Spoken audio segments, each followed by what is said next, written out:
Ten Hag, Jadon Sancho's situation has just basically been blown completely out of proportion, I feel like. It's now coming out that Jadon Sancho is refusing to apologise to Ten Hag, where Sancho was refusing to back down. And this has come out from Tier 1 Laurie Whitwell. Although Sancho's deleted the post, he doesn't want to apologise to Ten Hag, which is why Sancho's been banished from the squad, kicked out the dressing room, and made to train with the under-21s for the foreseeable future. And I'm looking at this and I'm thinking, but Anthony's not around, so Sancho's got a good opportunity to get minutes. You know, Ten Hag disciplined Sancho like he disciplined Garnacho and Rashford and other players because Sancho was late for training. He wasn't working hard enough in training. So surely Sancho should apologise, do what Wan-Bissaka, other players did, and work really hard to prove Ten Hag wrong. But he's not apologising. He's refusing to apologise, and he's willing to risk his career until January to not play again for his own pride. Is Sancho stubborn, or is there more to it? Well, actually, one of Sancho's representatives has been interviewed by James Ducker and seemingly giving Sancho's side of the story. So we're going to get into Sancho's side of the story, why Sancho won't back down. And in all honesty, I think the whole situation is ridiculous. Even if Sancho doesn't mean it, he should just apologise to Ten Hag, because Ten Hag is the manager. That is just the way it works. You just apologise to the manager. You be the bigger person. Even if you have an issue with the manager, that's life. At work, most people's bosses aren't great, but they're your boss. You obey them, you get on with it, especially if you're on over 300 grand a week. And I'm a bit disappointed in Sancho for not wanting to make up with Ten Hag.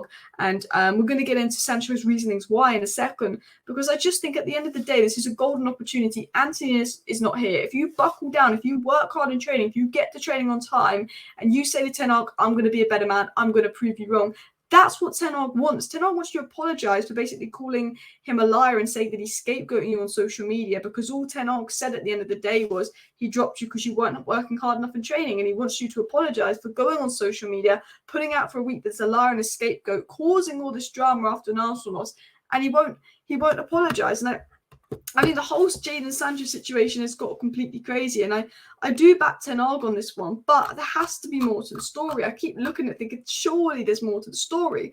Well, it was obviously said by Sky that Eric Ten Hag wants Sancho to apologise for the social media post before allowing him to train, and essentially Sancho is not coming back for training till he apologises. But reportedly, Sancho's quite stubborn and has no interest in apologising to Ten Hag. And I'm thinking, we've just lost Anthony. Once you apologise, once you get back on with Ten Hag, that right wing spot yours. And Sancho's a fantastic player. And I think, he's complaining that he's not getting game time. Here's your chance, apologise. But what if Sancho's representatives actually said to James Ducker? What is Sancho's side of the story on this? It was said Jadon Sancho believes there has been notable inconsistencies in the way Eric Ten Hag has applied certain rules in relation to him compared to other teammates. Sancho's unhappy that Ten Hag went public in the first place with his grievances. This is one of the reasons why he claimed he was a scapegoat. So basically, Sancho's saying, I'm a scapegoat because Ten Hag said publicly on an interview, he's dropped me for not working hard enough in training. Ten Hag also confirmed that he dropped Garnacho for being late. Ten Hag also confirmed that Rashford was dropped for being late. Ten Hag has called out every single one of his players. I don't think he's particularly called out Jadon Sancho. He's dropped Jadon Sancho because essentially he wasn't working hard enough in training. And Sancho doesn't like that, and he's saying he's being a scapegoat.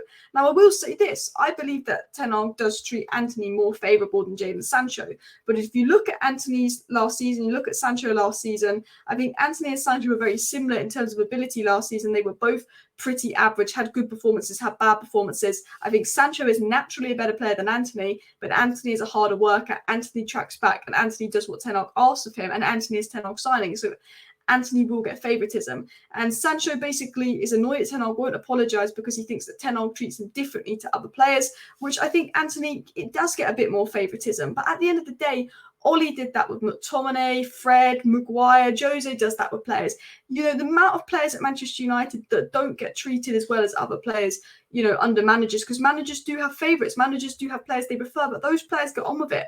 Wan-Bissaka got 4 minutes of football before the World Cup, not even a chance, even when Delo had a few off games or we needed to rotate. And Wan-Bissaka didn't come out saying he was being scapegoated. Wan-Bissaka got on with it, and he's like, I'm just going to work hard. I'm going to prove Ten Hag wrong. I'm going to do all of this. Like, I like Jadon Sancho, but I don't think it's enough to refuse to apologise to Ten Hag for. I don't think it's enough to be skipping, just literally not apologized for putting a social media post out. It was said that Jadon Sanchos refused to back down in a row with Erik ten Hag and is being forced to train on his own at the youth academy at Carrington, has had no interaction with his teammates. So he's not even interacting with his teammates. And I think that this whole thing is a joke. I don't think ten Hag should have publicly said Sancho isn't training hard enough. But from his time at Man City, his time at Dortmund, and his time at England, it has been confirmed that Sancho has had attitude problems in training where he's been lazy, he's been late, and he's not been working hard enough in training. Erik ten Hag isn't lying about that. Jadon Sancho feels that Erik ten Hag is lying about the situation because Jadon Sancho feels that he has been working hard enough. But at the end of the day, Erik ten Hag has really high standards. Erik ten Hag also believes there's a good player in Sancho. Erik ten Hag allowed Sancho to take a 4-month break from football to get him in the best state physically and mentally. So when he brought Sancho back, it would be better for him. Erik ten Hag was incredibly patient with Sancho and did that for Sancho. I think Erik ten Hag's been really good to Sancho. Yes, Sancho had a good preseason, and it was weird to see Antony start over in first game of the season. But if Sancho's not been working hard enough in training, Erik ten Hag's not going to pick him because he's basically saying it doesn't matter if you're good when you play on the pitch. You've still got to be good in training to be picked because I've got to set an example. You know, I think Erik ten Hag has been good to Sancho, and Erik ten Hag's reason for dropping Sancho is because he's not working hard enough in training, so I'm dropping you, because ten Hag believes that Sancho worked his hardest every week in training. When he does play, he would get back to the best Sancho. We see the best Sancho here and there, and then we see the average Sancho. And ten Hag believes that there's a brilliant player with Sancho, but he could be that brilliant player if he put more effort in training. And that's why ten Hag called Sancho out. And I don't think he should have called Sancho out on it. I don't think he should have said that in his interview. But what do you expect ten Hag to do? Lie. And this has caused this whole argument. And Sancho's basically now refusing to apologise to ten Hag, even though Antony's been suspended.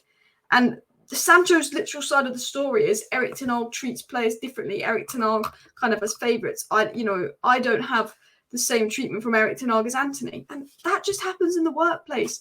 You're on 300 grand a week. Sometimes you have to shut your mouth and get on with it and not be stubborn. In life, bosses don't always treat their employees the best. Now, I actually personally believe that ten Hag has treated Jadon Sancho well. I think he's been patient with him. And I don't think Jadon Sancho's been good enough to do this kind of, I'm not going to apologise. Had Jadon Sancho been as good as, I don't know, someone like Kevin De Bruyne the last 2 seasons, then yeah, Jadon Sancho could have a foot to stand on when he's saying, I'm not apologising. Had Jadon Sancho had a season like Erling Haaland, yeah, of course Jadon Sancho could have a foot to stand on. But when Jadon Sancho's been at United 3 seasons and only had about 5 or 6 good performances and is basically having a strop because he's not being picked and thinks the manager's scapegoating him, cool, you're not being picked. But Donny wasn't picked for ages. Eric Bailly wasn't picked for ages. Wan-Bissaka wasn't picked for ages. Did they strop? No. They got on with it. Do you know what I mean? I think for me, the attitude from Sancho, I think is appalling. I really do. I like Jadon Sancho, and I just have to think there's more to it. I just can't understand why he can't apologise. For me, at the end of the day, if you're in a situation where your boss wants you to apologise because you've called him out on social media, and even though you think you rightly called him out on social media because you don't like how he's treating you, if the boss wants you to apologise, and if apologising to the boss is going to get you back in the team, back in training with the squad, back getting minutes because Antony's out, surely you apologise to the boss. Surely you don't go, no, I'm not going to apologise. I don't care that this club is without Antony. You put in your statement, you're going to do what's best for Man United and the team. What's best is having you back in the squad, swallowing your pride and playing, because we don't really have any right wingers, and we're, probably going to play Bruno on the right wing. Hopefully we play Pelistri though. I don't know what ten Hag has done for Sancho just to refuse to apologise. Yes, Antony gets treated better than Sancho. Yes, that's annoying for Sancho. Yes, he's annoyed. But is he that stubborn that he's not going to apologise and he's just going to risk not playing till January and force to move out because of ten Hag? Because if he is that stubborn, then good riddance. Then get rid of him, because that is not the attitude we want at United. And I think there's more to it, and I don't want to be too attacking of Sancho because maybe there's more to it. But I'm backing the manager on this. For me, I think Erik ten Hag just wants what's best for Sancho. I think Erik ten Hag was trying to give Sancho a kick up the arse. He was trying to criticise Sancho. And Sancho clearly has got people around him giving the wrong advice, can't take criticism, and is having a strop like a little child. And this is something that's happened at Dortmund. This is something that's happened at England. This is something that's happened in the past. And this apparently, is affecting the mood of the camp.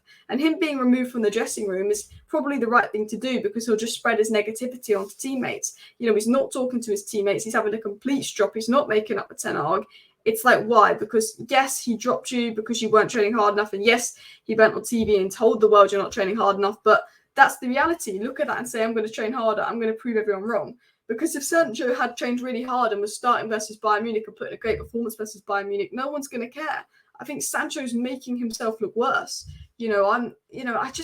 I'm absolutely fed up with it. I think, yes, cool, Antony gets a bit of favouritism. Yes, I think you had a good pre-season, you deserve to play more. But you weren't playing like Erling Haaland. You were playing all right, and Antony was playing poor. But you've not done enough to be this stubborn, to refuse to apologise. You've not done enough under Ten Hag. And Ten Hag's been patient with you. He's given you chances. He's given you opportunity. He's given you a big break. And you just repay him by calling him a liar and saying you're being scapegoated on social media. It's childish behaviour. And I will say this, there's no way back for Jadon Sancho. There's no way back from Jadon Sancho after this. He could have apologised. He had a chance to apologise. He didn't. Not only has he called the manager a liar, but he's had a strop. He's refusing to apologise. He's not talking to his teammates. I don't think there's a way back for Jadon Sancho, unfortunately. I think he is sold and gone in January. And it's a shame because I really like Jadon Sancho. I think he's a really good player in there. And I think he's a miles better player than Antony. But I think the reason Antony gets picked is because he works harder, he runs, he tracks back. And that's what Ten Hag wants to see from players. And I think Jadon Sancho's reasoning behind this whole strike and not apologising is because he thinks he's treated different. At the end of the day, that's just work for you. You're on 300 grand a week. Even if you are treated different, you just get on with it and you just play. The attitude should be, I'm going to do what Wan-Bissaka did. I'm going to work hard. I'm going to get on with it. And you know what? I'm just going to play. I'm just going to play my best and try and prove him wrong and try and get that move in January and make peace with it. For me, it seems stubbornness. And for me, I'm with Ten Hag on this. He's the manager. The manager controls the dressing room. We've got to get rid of player power. And maybe getting rid of Sancho, even though it was 70 million, even though it was arguably one of the best young talents in the world when we brought him in, I was so excited. Maybe getting rid of Sancho is the best thing to do. Let me know your thoughts in the comments down below. Smash a like, smash a subscribe. Thank you for watching. See you next time. Bye.